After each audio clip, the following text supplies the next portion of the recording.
अगर चाइना जैसे एक नेबर के साथ या इतनी इंटरनेशनल पावर के साथ शामिल हैं, इंडिया किसी न किसी तरीके से कंधा मिला के चलने के लिए तैयार है, जो कि एक बहुत बड़ी बात है। चाइना जो है ये कोई मामूली चीज नहीं। एलएसी पे मामलात खराब थे, वो बड़ी हद तक तय हो गए।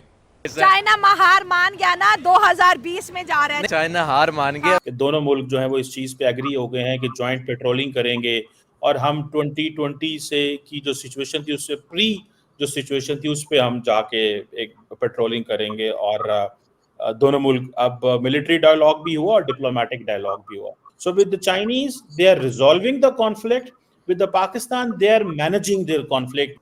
इंडिया ने, मैं समझता हूँ कि एक तरीके से उसको डिफ्यूज किया चाइना के साथ, म्यूचुअल डायलॉग के साथ या अंडरस्टैंडिंग के साथ, और उसमें उनका फोकस ये रहा कि जिस खित्ते में कहीं ना कहीं जो है वो अमन को बरकरार रखना जरूरी है। तो ये एक तरह का आप समझ लें कि बहुत ही लोअर ग्रेड का एक कॉन्फ्लिक्ट था जिसको उन्होंने रिजॉल्व कर दिया और कर लेना चाहिए था। ये जो पीस प्रोसेस है, अगर इसको कहीं जाके कंक्लूड होना है, और ये आपकी बात बहुत ज़बरदस्त आर्गूमेंट है कि अगर चाइना जैसे एक नेबर के साथ या इतनी इंटरनेशनल पावर के साथ शामिल हैं, इंडिया किसी न किसी तरीके से कंधा मिला के चलने के लिए तैयार है, जो कि एक बहुत बड़ी बात है। चाइना जो है ये कोई मामूली चीज़ नहीं। इस वक्त इंटरनेशनल जो ऑर्डर है, जो एस्टेब्लिशमेंट है, उसका इक्वल, बल्कि more than equal stake holder है।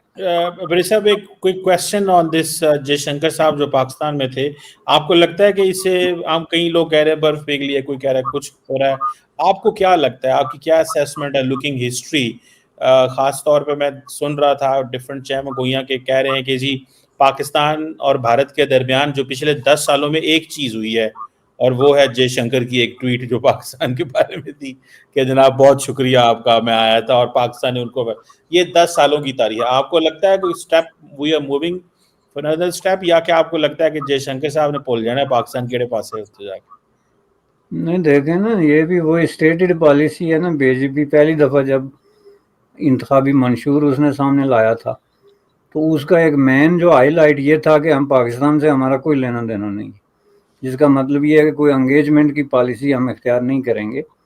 वो उस पर कायम रहे हैं बड़े बड़े मुश्किल हालात में भी। आपने देखा होगा कि कई दफ़ा इंटरनेशनल प्रेशर इस तरह के भी आए हैं, तो उन्होंने उससे हटे नहीं हैं।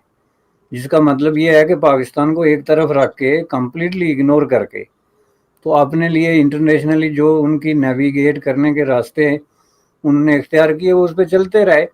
तो अब सवाल ये है कि क्या उसका उनको नुकसान हुआ या अल्टीमेटली उन्होंने कुछ अचीव किया। ये तो होता है ना पॉलिटिशियन की कैलकुलेशन। तो पॉलिटिशियन की कैलकुलेशन तो क्लियर है इसमें कि उन्होंने इस पे अचीव किया है।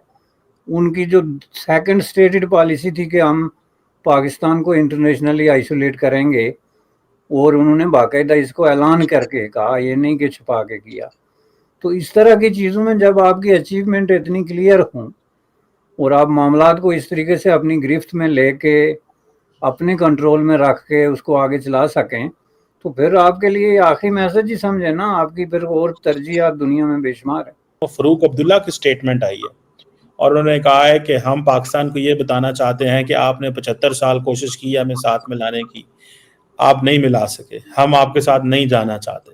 क्योंकि आज कल मेरा ख्याल है एक इंसिडेंट हुआ है कश्मीर के अंदर जिसमें 5 जो है वो मजदूर और एक डॉक्टर जो है उनको मारा गया है। तो वो एक कोई टनल का प्रोजेक्ट था आई थिंक, जहाँ पे वो लगे हुए थे। मेरे सब आप इसको कैसे देखते हैं कि ये वो Xi Jinping, premier Xi Jinping, China के प्रीमियर शी जिनपिंग और इंडियन प्राइम मिनिस्टर मोदी के दरमियान 1-on-1 यानी बायलैटरल मुलाकात जी। और वो जो मुलाकात है, वो मुलाकात इसलिए इम्पॉर्टेंट है कि उससे पहले आज इंडियन फॉरेन जो सेक्रेटरी हैं उनकी तरफ से कहा गया कि जी जो एलएसी पे मामलात ख़राब थे वो बड़ी हद तक तय हो गए। उन्होंने एक बड़ा, ये जो उनके फॉरेन सेक्रेटरी चाइना में गालिबन इंडिया के एम्बेसडर भी रहे। अच्छा, वो डेस्क बैंक और डैम चौक के ऊपर इशू खड़ा रह गया था, बाकी जगहों पे कुछ डिसएंगेजमेंट हुई थी लेकिन वो बात बन नहीं रही थी कुछ।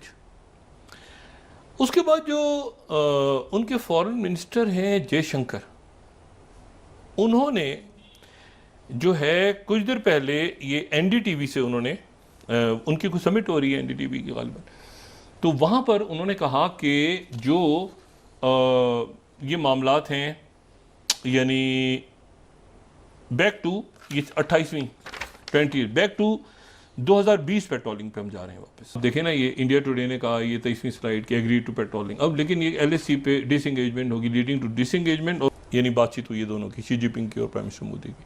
लेकिन अब इस मुलाकात से पहले एक CBMO है, और बड़ा हुआ है, बड़ा CBM है कि भाई दोबारा 2020 क्या इंडिया और क्या चाइना के दरमियान मामला ठीक हो गए हैं, और इसको कैसे देखेगा वेस्ट, इसको वेस्ट कैसे देखेगा जी।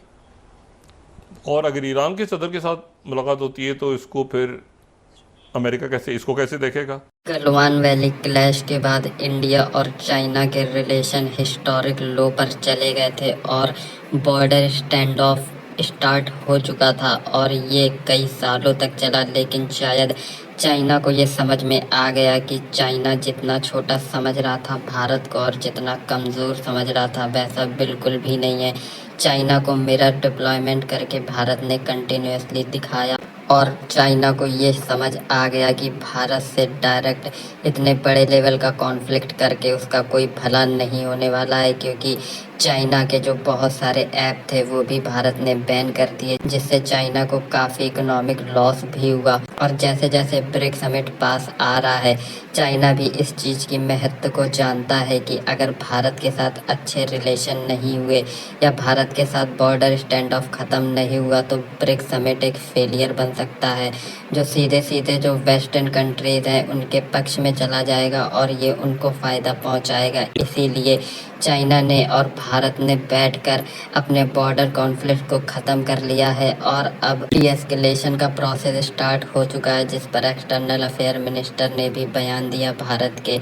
और इस पर पाकिस्तानी मीडिया का कहना है कि भारत ऐसा लग रहा था कि चाइना से मुकाबला नहीं कर पाएगा, लेकिन चाइना को पीछा हटते देख बहुत ही अचंभा हो रहा है, क्योंकि चाइना दुनिया का दूसरा सबसे ताकतवर कंट्री है अमेरिका के बाद, लेकिन वो भारत से पार नहीं पा रहा। और इसका रीज़न है जिस प्रकार की रेजिलियंस भारत ने दिखाई है और पॉलिटिकल जो लीडरशिप है वो भी काफ़ी फर्म खड़ी रही, इसी वजह से चाइना को पीछे हटना पड़ रहा है।